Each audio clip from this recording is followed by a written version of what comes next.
الحمد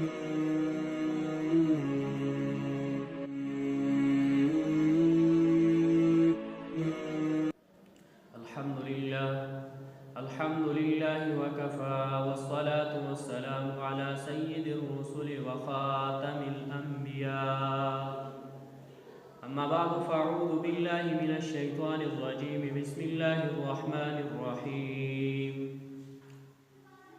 قال الله تبارك وتعالى في كلامه المجيد والفرقان الحميد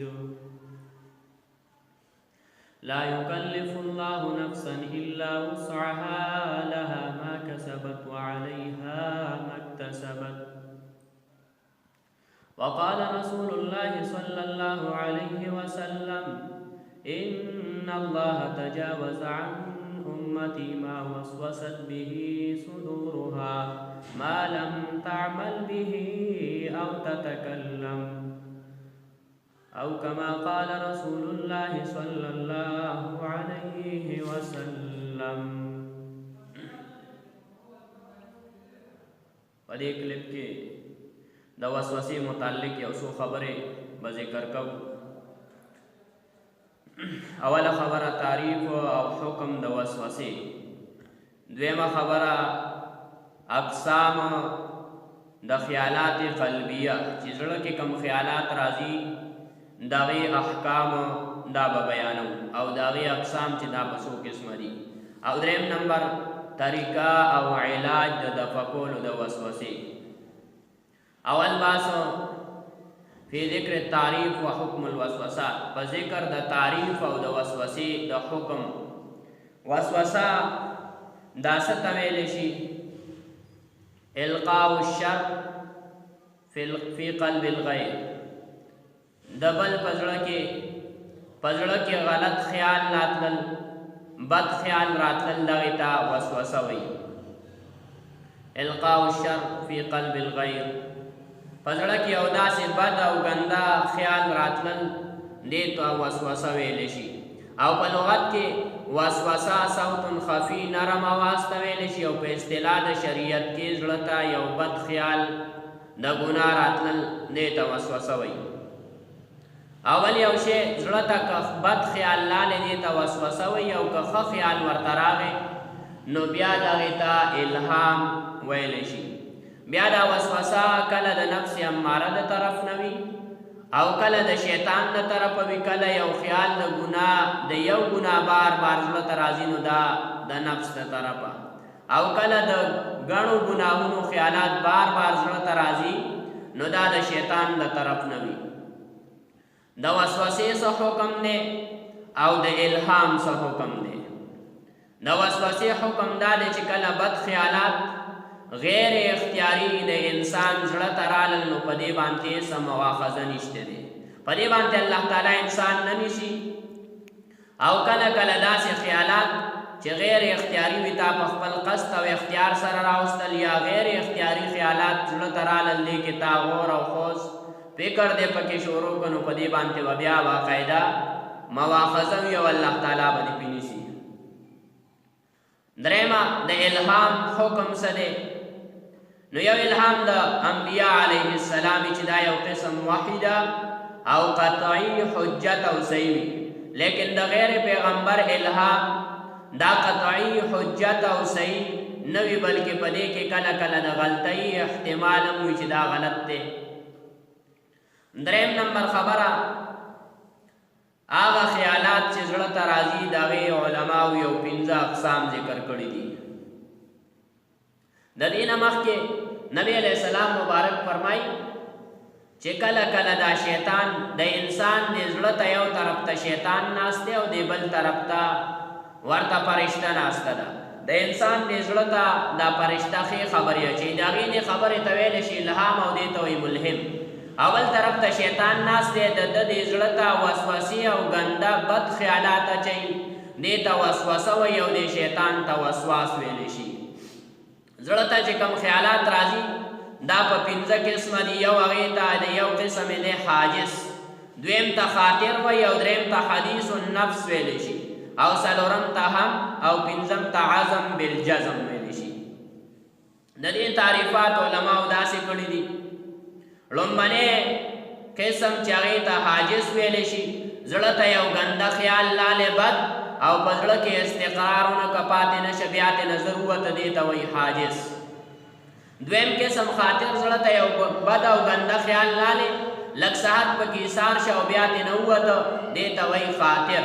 دریم نمبر قسم دی حدیث النفس، زړه ته یو خیال لالی، لږ صحت پکې پاتې شه خو لا د تردد درجې ته نه دی رسېدلی، نو دغې ته ویلی شي حدیث النفس. په دې درې واړو قسمونو کې څه مواخذه نشته، په دې باندې الله تعالی نه نیسي. او هر مخکیني امتونو دپاره په دې اول باندې مواخذه نه وه چې کوم حاجز دی، او په دې دوو قسمونو چې خاطر دی او حدیث النفس دی، په دې باندې باقاعده مواخذه او نیول وو.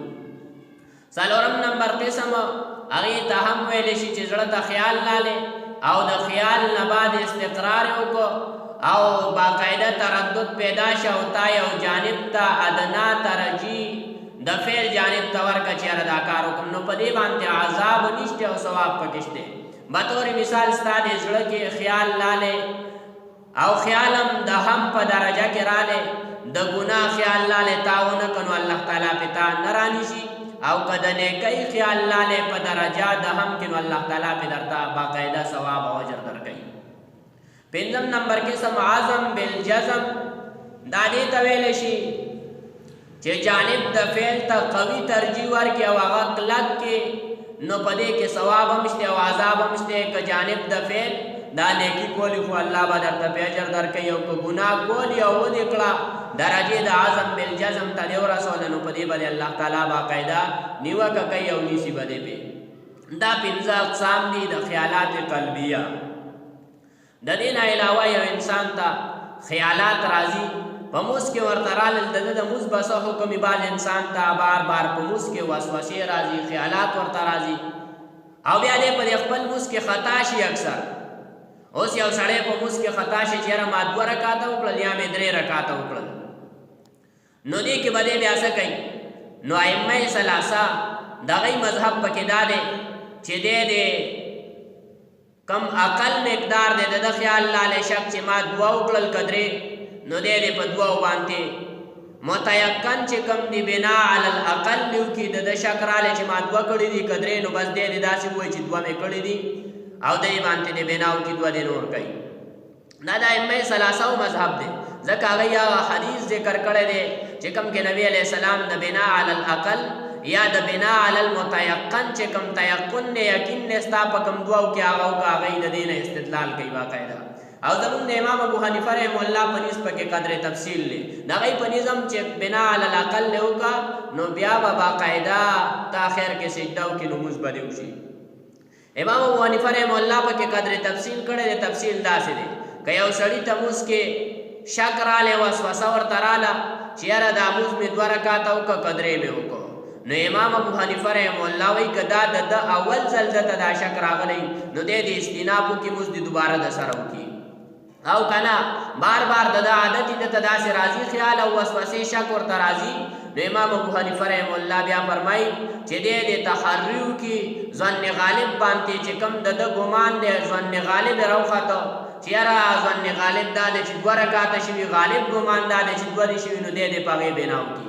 که چېرته دا صورت هم نه و د تحری سره هم دې ثواب ته ونه رسېده، نو دریم هغه ائمه ثلاثه چې کوم قول کړی دی چې بنا علی الاقل وکړي، بنا علی المتیقن وکړي او اخر کې دې سجده وکړي نو لمونځ به وشي. د امام ابو حنیفه رحمه الله مذهب راجح د څو وجو نه یو دا چې حدیث د تحریم راغلی دی، حدیث د بنا علی المتیقن هم راغلی دی او حدیث د بنا علی الاقل هم راغلی دی، د دې د وجې دغه مذهب ناراجحه دی.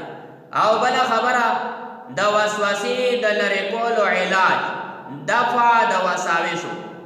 مشایخو او صوفیای کرامو د دې ډېرې طریقې لیکلي دي، لیکن یو 2 طریقې زه د هغې نه تاسو ته ذکر کوم چې اکثرو کتابونو لیکلي دي.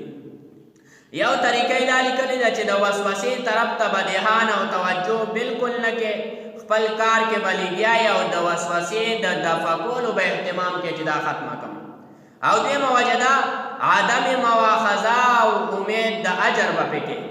یعنی دا به په تصور کې راولي چې شریعت په غیر اختیاري وساوسو باندې مؤاخذه نه دا کړی او شریعت پې نه کوي نو بیا ولې غم وکم د غم کولو بیا څه ضرورت دی بلکې داسې وساوس چې ستا طبیعت ته تشویش ورسي تکلیف په هغې کې ورسي نو په دغې تشویش او په دغې تکلیف برداشت کولو به الله تعالی تا ته د اجر او ثواب ته امید کوه نو ستا دا وسوسې به باقاعده دفع کېږي. واخر دعوانا